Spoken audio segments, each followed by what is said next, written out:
She called it just a dinner. But when I saw who was next to her, I left without a word. I never expected the first fracture in my relationship to come quietly.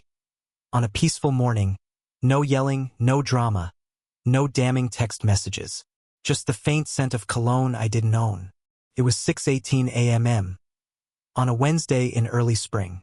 I had just returned from my usual run through Chaparral Park, something I did 4 times a week like clockwork. Scottsdale mornings had that soft, golden stillness to them before the sun climbed too high, before the desert heat kicked in. My shirt clung to my back, my breath was steady, and mentally, I was already calculating the rest of the day. Meetings, spreadsheets, forecasts. That's who I was. Evan Miller, 37, financial risk analyst, proud of my routines, proud of the structure I brought to things.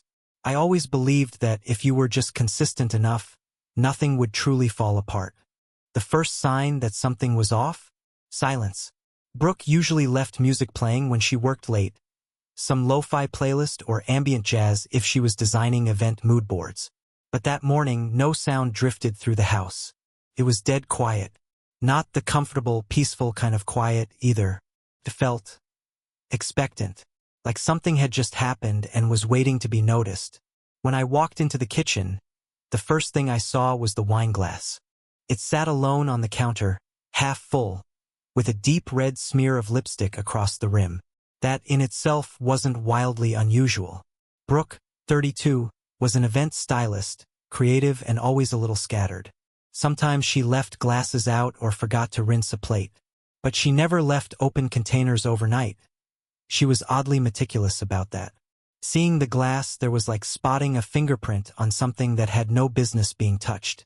Next, I noticed the smell. It was faint, but definitely there. A musky, expensive men's cologne, clinging to the sweater Brooke had draped over the back of a barstool. I picked it up and brought it closer to my nose, like I needed confirmation that my instincts weren't malfunctioning. It wasn't my cologne, not even close. I've worn the same scent, an earthy sandalwood blend, for years. This was different, spicier, something with amber in it, maybe. Foreign. Not me. I remember just standing there for a second, sweater in one hand, towel still around my neck, staring at nothing. Then I noticed her laptop was open on the dining table. That wasn't strange. Brooke practically lived on that thing. But the video call app was still running in the background, and when I went to close it, I noticed the call history was empty. Not minimized, cleared. Clean slate. All previous activity wiped out. It would have been easy to let that go, right? I could have said to myself, maybe it crashed. Maybe she updated it. Maybe she got bored and deleted the logs. But it didn't feel right. Brooke didn't do that kind of digital housekeeping. Her desktop usually looked like a Jackson Pollock painting of open tabs, folders, and stray screensh *ts. My eyes wandered to her phone, face up on the island. Notifications were still on. One in particular stood out, a rideshare receipt. Drop-off. 1:47 a.m. Location. A mid-rise apartment complex near the canal, about 10 minutes from here. No client name, no event venue, just an address. I tapped it by instinct, almost as if my fingers moved before my mind caught up. The app loaded briefly, but she had already cleared the history. The receipt was a notification preview. That's all I got. But it was enough to plant the first seed of doubt. Not paranoia, just awareness. The subtle shift in the air before a storm rolls in. Brooke didn't come downstairs until nearly 7:30. She was wrapped in her robe, yawning, hair loosely tied up, eyes still soft from sleep, or at least what looked like sleep. She smiled when she saw me, but it didn't quite reach her eyes. The smile looked like a copy of her usual one. Almost perfect, but thinner somehow, like it might tear at the edges if I looked too closely. "Morning," she said lightly, walking straight to the fridge like nothing was out of place. "Late night?" I asked, keeping my voice neutral. She glanced at me, then away. "Yeah. Ended up helping a client set up for a sunrise shoot. They wanted to prep a mock-up for this lakefront wedding and needed an extra pair of hands. You know how it is." I nodded slowly. "At the canal?" She froze for maybe half a second, blinked, then smiled again, this time wider like she was compensating. Yeah, actually, good guess. She poured oat milk into her coffee like she hadn't just sidestepped the question. No elaboration, no name drop of the client, no chatter about floral palettes or table arrangements, which she usually couldn't shut up about after a gig. Just back to her phone, thumb scrolling, wall up. I didn't push. I told myself not to overanalyze, not to let suspicion ruin a relationship that, up until now, had felt solid. We'd been together 4 years, lived together for 3. We shared a joint savings account, hosted game nights, took weekend trips to Sedona and Flagstaff. Sure, she'd been working longer hours lately, and she'd been more guarded with her phone, but I chalked that up to work stress. Still, that morning sat with me differently. Couldn't let it go. Because if I'm being honest, the way she delivered that explanation, it didn't feel like an off-the-cuff truth. It felt like a rehearsed alibi. Not a full lie. Not yet. Just something that had been ironed smooth, scrubbed of detail. That's what bothered me. Brooke wasn't a liar, at least not in the time I'd known her. She was passionate, opinionated, and maybe a little chaotic when it came to time management, but I never had reason to doubt her honesty. She'd never given me a reason to question the stories she told about work or clients or last-minute venue checks. But now, that wine glass, that ride to the canal, that cleared call history, they weren't just coincidences. They were anomalies, tiny deviations from a pattern I knew well. And patterns were my entire world. That's what I did for a living. Find deviations, flag risks, measure impact. I noticed when things didn't line up. I always noticed. And now I couldn't ignore that my own home, my own partner, was becoming a case study in uncertainty. Later that day, as I sat at my desk trying to focus on work, I found myself replaying her words, her body language, even the way she wrapped her robe tighter around herself when I mentioned the canal. It was subtle, but it all added up to one thing. Something had shifted. Not loudly, not catastrophically, but definitely. That morning with the wine glass and the canal address didn't explode into a fight. There wasn't a confrontation. No thrown words or slammed doors. It just settled into me like smoke in my lungs. Quiet but lingering. And I did what I always do when something feels off. I started paying attention. At first, I told myself it was nothing. I mean, we all have off days, right? A weird Uber ride, a forgotten glass, maybe a call she didn't want me to overhear because it involved a picky client or some high-strung influencer demanding extra lighting. That's what I told myself. But it kept happening. Little things. Patterns. I'd wake up on a Saturday and notice Brooke's wedding ring on the bathroom counter. Not once or twice, but repeatedly. Always the same excuse when I brought it up. Oh, I was doing skincare last night and forgot to put it back on. Or, I didn't want it to get scratched during styling prep. Okay, sure. But it didn't sit right. Not when I remembered how early in our relationship she used to double-check to make sure it was on before we went anywhere together. It used to matter to her. Then there was the laptop. Brooke had always been casual about technology. She'd leave her tabs open for days, half-written emails, Pinterest boards of mood lighting, photos of centerpiece arrangements. But now she snapped it shut the moment I entered a room. One night I walked into the living room to ask if she wanted tea, and I caught her minimizing a window so fast she accidentally closed the whole laptop. She laughed it off, said it was just vendor invoices. I didn't press. I just nodded and went back to the kitchen. I wish I had asked her to open it again. But I didn't. I let it slide. And that became the theme, me letting things slide. Her Pilates classes started running longer, bleeding well past the usual 10 a.m. finish into nearly noon. Once or twice, I waited to ask if she wanted brunch when she got home. She'd walk through the door flushed and out of breath, her ponytail slightly too perfect, and the scent of unfamiliar cologne would drift in with her. Not perfume, cologne. The kind men wear. You smell good, I said once. She paused, her back to me as she dropped her gym bag by the door. Oh, she said, her voice quick. One of the guys at the studio hugged everyone goodbye. He's a little handsy, kinda annoying. And then she moved on like she hadn't just handed me a flimsy explanation and hoped I wouldn't notice the holes in it. I didn't say anything, but I noted it. All of it. At one point, she started bringing me gifts. Random little things. A limited edition hoodie from a brand I liked. A new leather wallet. She even sent a catered lunch to my office once. Full spread from this Mediterranean place I'd mentioned in passing. First, I thought it was sweet. I figured she was trying to make up for being busy, for disappearing into her work life. But the timing felt strategic. Every gift came right after something off. A late night. A suspicious errand. A too vague explanation for why she didn't answer her phone for 3 hours. It was almost like she was compensating, trying to balance out whatever guilt she was carrying by throwing niceties my way. But they didn't feel like affection. They felt like bribes. The bracelet was the final nudge. It arrived in a velvet box on a random Tuesday. Simple silver, with a tiny engraving on the inside.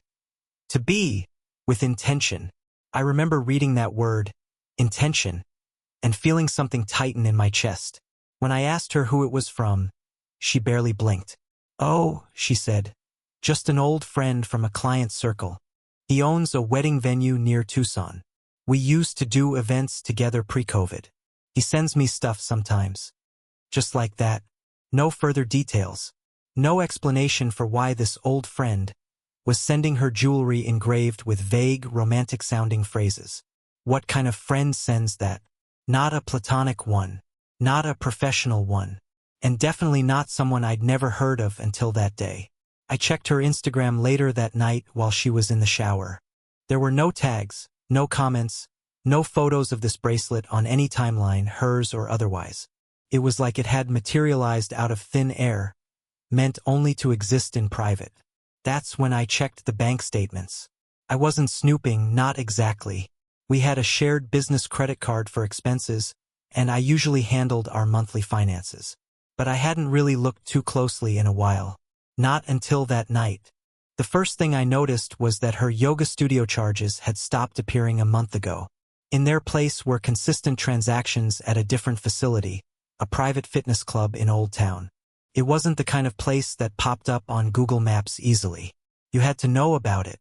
Boutique gym, heavy on privacy, light on oversight. At first, I thought maybe she'd just changed studios. But then I saw the pattern. The charges weren't weekly or even bi-weekly. They were sporadic, inconsistent, random Thursdays, a couple of Mondays, a Saturday every now and then. There was no rhythm to them. No class schedule she seemed to follow. And then there were the payments to Row Design LLC. That name rang a bell. Brooke had mentioned a vendor named Daniel Rowe once, back when she was designing a 1930s-themed anniversary event last year. He apparently handled some of the venue aesthetics, custom furniture rentals, or lighting concepts, something niche. But here's the thing, the payments were frequent. Small amounts, but consistent. $275 labeled weekend. $410 labeled room. $192 labeled transport. None of it looked like standard vendor billing. And they weren't going to the company card, they were from her personal checking account. That was the moment the hairs on the back of my neck stood up. Not because of the money, but because of the labels.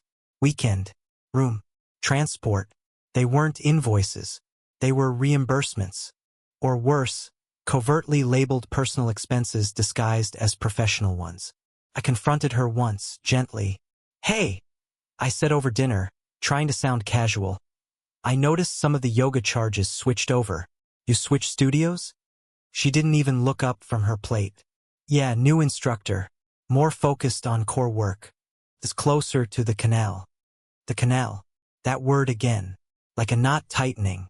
And again I let it slide. But I started tracking. Not obsessively, just quietly. I started logging the days she left without her ring. The times she left for Pilates, and came home flushed and glowing, but not sweaty. The fragrance that followed her in, too crisp to be from a gym. And I paid attention to how she started acting around me. She'd kiss me before leaving the house, but it felt robotic, like muscle memory. She'd ask how my day went, but only when she had one foot out the door. Her affection had become more calculated, tied to timing. Gifts after long absences. Compliments after obvious deflections. One night she even left me a handwritten note. Love you. Don't work too hard today, Red Heart. She'd never done that before. It was sweet, but it felt off. Like she was performing int asterisk Macy, not sharing it. At night, I'd lie awake next to her, pretending to sleep. I'd listen to her phone buzz softly on the nightstand, and I'd count the seconds between messages. Once, just past 1 a.m., she got up, took her phone, and stepped out to the backyard. When she came back, she said she needed air. Her voice was tight. I said nothing, but I watched the way she slipped under the covers, too quickly, like she wanted the night to swallow everything she'd just done. And maybe it would've. Maybe I would've let it. But the pattern had already formed. And patterns, once you start seeing them, don't go away. You can either confront them, or let them devour you from the inside out. And me? I was getting close to done pretending not to see what was right in front of me. There's a point where suspicion stops being fog and becomes shape, where all the blurry outlines finally harden into something you can't unsee. I didn't plan for that night to be the one, but looking back, every piece led to it. Every gift, every odd receipt, every faint trace of someone else. I just hadn't caught them together, until I did. It was a Thursday, early evening, and Brooke had just finished curling her hair in the upstairs bathroom. I was downstairs in the kitchen, pretending to read through market briefings, but really I was listening. The blow dryer, the scent of her hairspray drifting down the hall. Everything was part of her pre-going out ritual.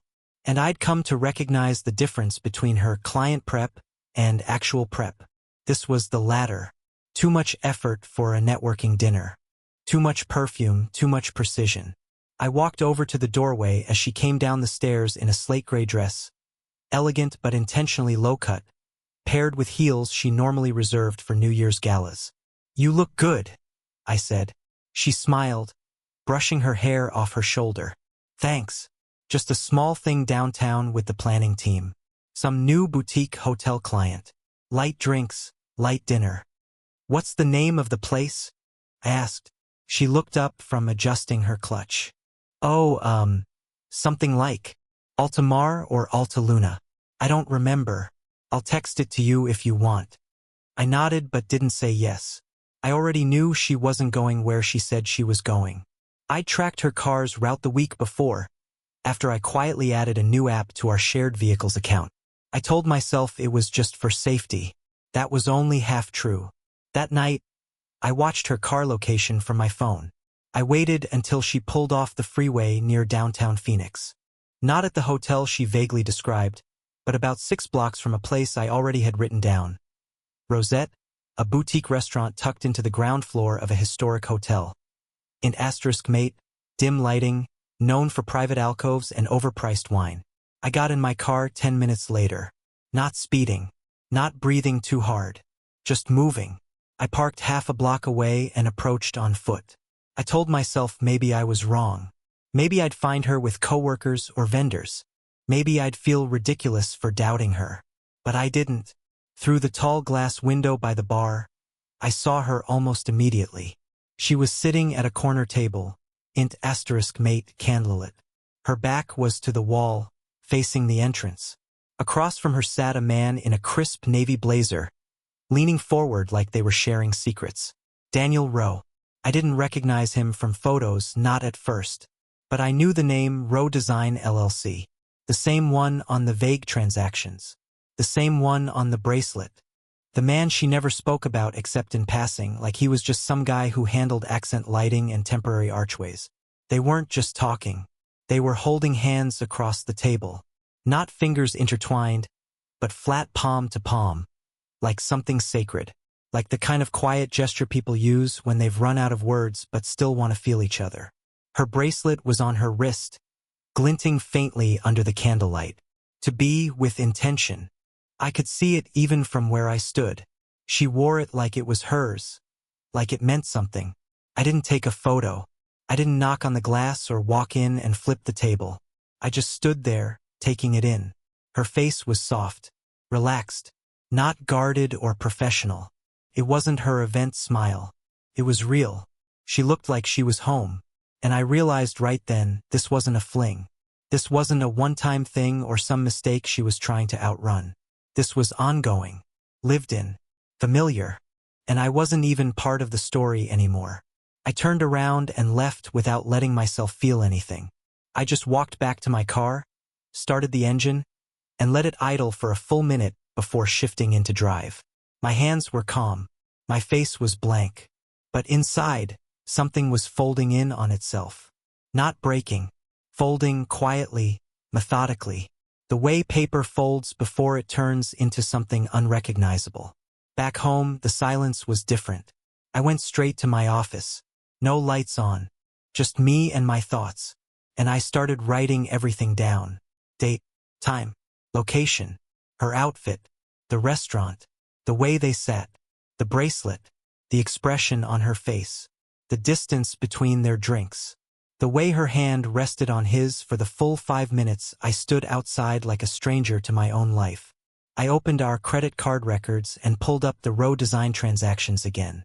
This time, I ***ed every one of them. I created a folder, labeled it plainly, Brooke Personal. Not dramatic, just clear. I pulled up the car tracking data and screen recorded the route from that night. Took another ***T of the stop she made 3 weeks earlier, again near the canal around 2 a.m. I opened Instagram, searched the restaurant. Someone had posted a story of the private dining room that same night. In the corner of the video briefly was Brooke. She didn't know she was in the background. But I did. The reservation log from the restaurant was next. It took me a while, but eventually I found someone on the staff willing to confirm a detail I already suspected. Carter B. That was the name on the booking. Hers. Not Daniel's. And not for an event. It was just 2 people. Dinner for 2. I didn't cry. I didn't yell. I didn't break anything. But I did take action. I froze our joint credit cards. I canceled a weekend retreat we were supposed to attend in Tucson. A professional couples and business event she had been pushing for. I emailed the organizer directly. Told them there was a change in circumstance. Then I started packing her things. I didn't go crazy with it. No throwing clothes into garbage bags. No melodramatic piles on the lawn. I simply took the pieces of her life that didn't belong in mine anymore and placed them into labeled boxes. Sweaters, makeup drawers, jewelry, books, shoes, her favorite mugs, that stupid dried eucalyptus wreath she hung over the mirror. All of it, gone from shared space. When I was done, I called her father, David Carter. He wasn't just her dad. He was also a business partner on 2 contracts I'd consulted on the year prior. We weren't close, but we had a respectful relationship. I debated it for a while. Then I made the call. David, I said, my voice firm, I think you need to know what's going on. I'm not trying to start a fire, but if your daughter is using business accounts to finance personal relationships with vendors, it's going to catch up to you, and I won't be the one shielding it. He was silent at first. Then he said quietly, You have proof. I do, I said, and I'm not looking to ruin her, but I'm not going to be used as cover either. He exhaled. Slow. Send it to me. I sent everything. Every ***T. Every line of text. I left out the personal commentary. I didn't call her names. I didn't paint myself as a victim. I just sent the data. 2 days later, he emailed me back. Thank you. I'll handle it. I didn't know what that meant, but part of me didn't care. I wasn't waiting for an apology. I wasn't waiting for Brooke to come home with another gift or excuse or tired smile that didn't reach her eyes. I was done with pretending. I heard the garage door open that evening, around 9:40 p.m. She stepped into the house like nothing was wrong, set her purse down and said, You're up late. I turned from the hallway, calm, measured. Your things are in the guest room. Boxes are labeled. I've suspended the cards. You can take what you need and stay wherever you need to. This house isn't ours anymore. She just stared at me. No crying. No shouting. No begging. Just quiet realization. Like she knew this day had been coming, and all she could do was nod. And that was the moment it all clicked. It wasn't just betrayal. It was the end of a performance neither of us wanted to act in anymore. I didn't sleep that night. Not because I was devastated, not exactly. The heartbreak had passed through me already, like a storm I'd somehow braced for without realizing. What I felt now was something colder, clarity. The quiet kind. The kind that sharpens you. While Brooke stayed in the guest room behind a closed door, I sat at my desk in the office and began organizing what had become a growing archive of quiet betrayals. The folder on my computer, Brooke Personal, had ballooned from **TS to full documentation. Credit card records, bank statements, GPS logs. I laid them all out, not for revenge, but for protection.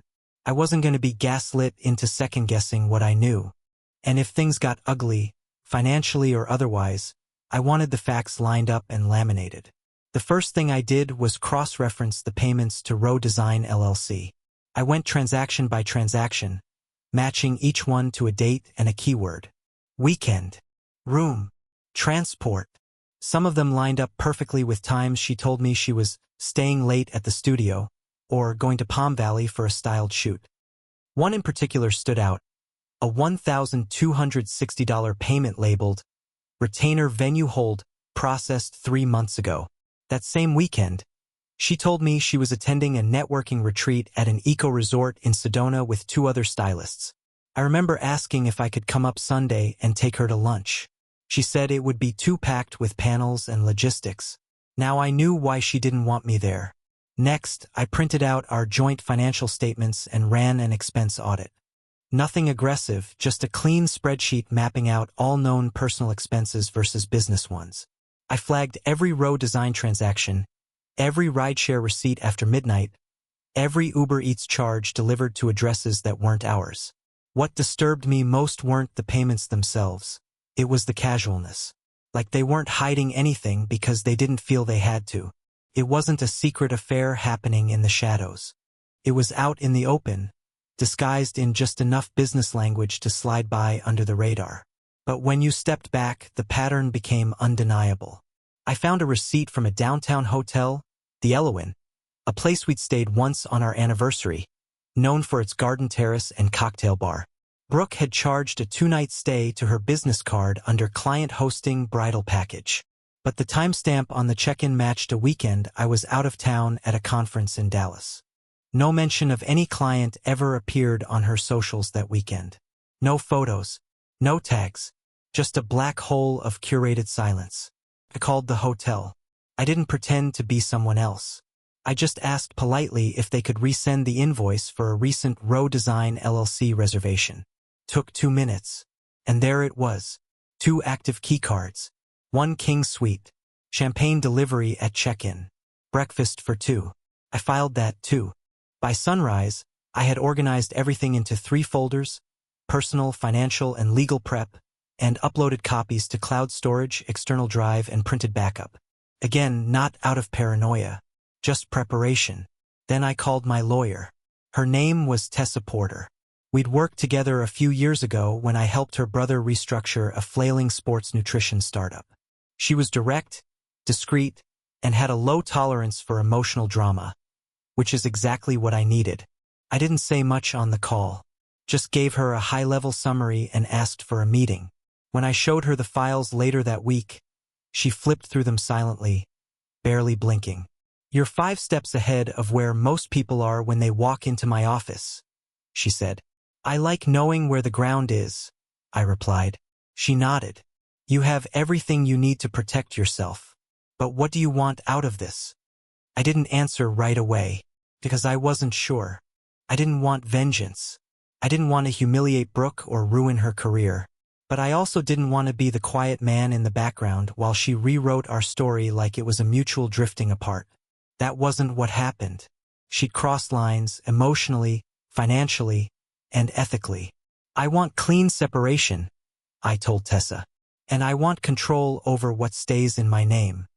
That included the house, the savings account we'd built for future property investments, and our shared business venture. A side project called Frame Plus Found, a marketing analytics service we co-developed during the pandemic. She handled branding. I built the back end. It had grown more than we expected, but I'd quietly managed most of the structure: clients, contracts, taxes. Brooke was the aesthetic, the face. But I was the foundation, Tessa agreed. With what you've got here, she won't have much ground to fight on. But if she tries, we'll be ready. Later that day, I started dismantling the parts of our life that had been automated. I removed her name from every shared subscription: Spotify, Netflix, utilities. I froze access to our digital vault where we kept travel documents, event contracts, and design archives. I rerouted all our mail from the shared P.O. box to my office downtown. I even closed our shared calendar, the one where we used to color-code date nights and venue tours. All of it gone in a day. Then came the fallout I didn't plan for. David Carter called me 3 days after I sent him the documentation. His voice was sharp but not angry, controlled, professional. "Evan," he said, "I appreciate the heads up. I've spoken with internal." Internal, meaning the oversight board that managed vendor approvals for his firm and its events subsidiary. Apparently, Row Design LLC had been submitting inflated invoices across at least 3 contracts, 2 of which had been under Brooke's supervision. "What kind of inflation?" I asked. "Double billing, duplicate line items, ghost transport fees, same decor packages marked up under different names." Brooke knew. There was a pause on the line. "She authorized the payments." I didn't say anything. I didn't need to. "She's being suspended," he continued, "from all active and pending contracts, until further notice." I wasn't sure what emotion I was supposed to feel: relief, guilt, validation. But all I felt was a strange sense of detachment, like I was watching it unfold from a few feet away. "I'm sorry it came to this," he said. "But thank you for not going public." "I don't want to blow up her life," I told him. "I just want her out of mine." That weekend, Daniel's wife reached out through her lawyer. It was civil, surprisingly. She said she had come across some financial discrepancies and wanted to cross-reference a few dates. Apparently, Daniel had been labeling weekend retreats under professional development and charging them through the business. Brooke's payments aligned with the same weekends, same hotels, same vague labels. She offered to share what she found. I gave her permission to send it directly to my attorney. The hotel confirmed the records: 2 active keycards, matching names, business expense invoices flagged as executive retreat, but booked under personal accounts. By Monday, Row Design LLC had gone silent on socials. No new posts, no new bookings. Their site went to a placeholder page that simply said, "We'll be back soon." They wouldn't. David called again that afternoon. "She's out," he said. "We're auditing everything she touched. And Daniel? He's done. His company's under review for tax misreporting." He didn't sound triumphant, just tired. That night, Brooke knocked on the office door. She hadn't said much in days. Not since I moved her into the guest room and made it clear we were done. She stood there, arms crossed. Not angry, not crying. Just small.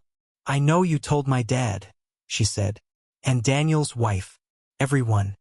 "I didn't tell them anything that wasn't true," I replied. Her eyes watered, but no tears fell. "You didn't even give me a chance to explain." "You already did," I said. "With every lie you dressed up as a work trip. Every swipe of a card on something you didn't want me to see. Every second you spent with him instead of coming home." She sat down on the edge of the desk, looking at the floor. "It wasn't just about him," she whispered. I stared at her. "That's the only part of this you got right." And then I left her there, in silence. Not because I wanted to hurt her, but because there was nothing left to say. You think you've reached the bottom of something, and then it shifts, like the ground underneath isn't done settling yet. That's what the weeks after Brooke's suspension felt like. Not a crash, not a collapse, just one long, drawn-out echo. People talk about fallout like it happens all at once. But in reality, it trickles, quietly, messily, and just when you think it's over, something else breaks loose from the past and floats up like debris. I wasn't tracking Daniel Rowe after all of this. I had no interest in what happened to him. I figured once David and his firm cut ties, once the hotel records and tax discrepancies surfaced, Daniel would vanish into the noise of professional shame and fiscal audits. But then I got a call from Tessa. "He's trying to pin part of the scheme on Brooke," she said bluntly, claiming she directed the inflated invoices and labeled them herself. "Are they buying it?" "Not really, but it's ugly. There are emails." Emails. The word hit different. It suggested planning, paper trails, something more than just bad decisions and blurred lines. I asked Tessa to get her hands on whatever she could. Meanwhile, I focused on cleaning up the pieces of my own life that hadn't been destroyed. Yet, Frame Plus Found was the last thread still connecting me to Brooke in any meaningful way. Our side business, once full of potential, had become a dormant liability. She hadn't touched the platform in weeks, and I'd removed her admin access, but her name was still tied to the brand. Her work was all over the interface, the branding, the pitch decks. I didn't want it anymore, not in its current form. So I restructured it, refiled the LLC under a new name, Atlas Fair Capital. The focus shifted. Less branding, more analytics, more transparency, total pivot. I retooled the software to flag expense abuse patterns, invoice discrepancies, ghost vendor activity. Basically, everything Brooke and Daniel had exploited. I turned their blueprint into a red flag system. Within 2 weeks, I had 3 former clients ask if I'd consult on cleanup projects. Small businesses, mostly boutique venues, independent planners, people who had gotten burned by bloated contracts and creative retainer billing. They were looking for oversight, someone who could audit with an eye for the gray zones. I was good at that now. Tessa sent me the Daniel Brooke emails late one Friday night. They were worse than I expected. They weren't romantic. They were logistical, coordinating deposits, agreeing on what line items to duplicate, conversations about padding weekend invoices under creative consulting, and even jokes about reimbursement kisses for long shoots that never existed. There were PDF attachments with venue packages that had been photoshopped, some just copy-paste jobs with new headers, intended to justify price markups. She wasn't just complicit, she was active. What made it all sting worse was how normal their